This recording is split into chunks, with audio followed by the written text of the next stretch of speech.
La vitesse en ligne droite n'est pas un avantage, disait Max Verstappen. D'accord.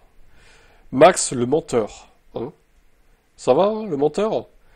Piastri, il a rien pu faire. Vraiment, là, début de tour, il se prenait une valise à chaque fois. Il revenait que dans les parties sinueuses du circuit, mais bon, c'est pas dans les parties sinueuses que tu vas dépasser une voiture. Surtout qu'il n'y a pas un écart colossal. Alors dans le chat, certains disaient, mais si on peut tout à fait dépasser dans les virages, pourquoi tu racontes ça, n'importe quoi. Non mais ils connaissent pas la F1. Enfin, je veux dire, les gars, qu'il y a un déficit de 2 secondes 5, 3 secondes au tour, oui, peut-être 2 secondes à la limite. La voiture suiveuse pourra dépasser. Mais alors là, il y a quoi, 2-3 dixièmes d'écart entre la Red Bull et la McLaren. Piastri pouvait absolument pas dépasser, arrêtez. Bon, en tout cas, Verstappen gagne, mais Piastri finit devant Norris, c'est ça le plus important au final. Il lui reprend un point, donc tant mieux. Leclerc, lui, est scellé quatrième, relégué à 10 secondes d'une Red Bull, pas d'une McLaren en plus. Les McLaren auraient fini devant, à mon avis, il serait pris 15 secondes, donc une seconde au tour à peu près. Et on nous fait croire que la suspension marche, oui, je sais pas trop. Il finit quand même 3 secondes et demie devant une Haas, hein. Excusez-moi, hein. Ça m'inquiète un peu, hein. Alors Ocon il a bien résisté, lui aussi avec sa VMAX. Sainz est sixième devant Bierman, qui a bien résisté à Hadjar.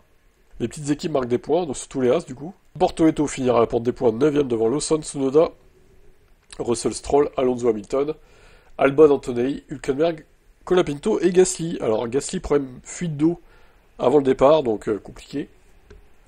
Il a fait une petite séance d'essai 3 raccourci du coup. Et Colapinto, bah, avec ses softs, ils ont tenté un truc, mais ça n'a pas marché. Voilà. La déroute d'Alpine continue. Alors je sens que dans les commentaires, il va encore y avoir qui vont dire ouais, mais les courses sprint, c'est nul.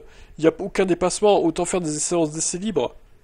Alors oui, je reconnais que cette course n'était pas terrible. Mais en même temps, c'est Spa aussi. Hein. On sait que Spa sur le sec, malheureusement, bah, ça produit pas des grandes courses. Hein. T'as beaucoup de courbes rapides. La zone DRS est peut-être un poil trop courte. Ça permet pas des dépassements à tous les tours, quoi. Et vous regardez là, il y a eu très peu de dépassements au final. Donc heureusement que demain il va pleuvoir. Mais quoi qu'il en soit, une course sprint restera toujours plus intéressante, même s'il y a zéro dépassement, qu'une séance d'essai 3. Et en plus, c'est plus court qu'une séance d'essai 3, donc même si c'est de la merde, au final ça dure 30 minutes au lieu d'1 heure, j'ai envie de dire. Donc pour moi, je vois que des avantages aux courses sprint. En plus, regardez, ça a permis quand même à As de marquer pas mal de points. Alors il marque combien de points du coup? 8, 7, 6, 5, 4, 3, 2, donc 6 points pour As. S'il n'y avait pas eu de course sprint, ils n'auraient pas marqué ces points-là. Donc c'est bien pour eux, constructeurs. 6 points, c'est énorme, hein, pour une équipe comme As. Voilà, donc moi je suis toujours en faveur des courses sprint. Je milite pour qu'il y en ait d'autres, plus que 6 d'ailleurs, l'année prochaine.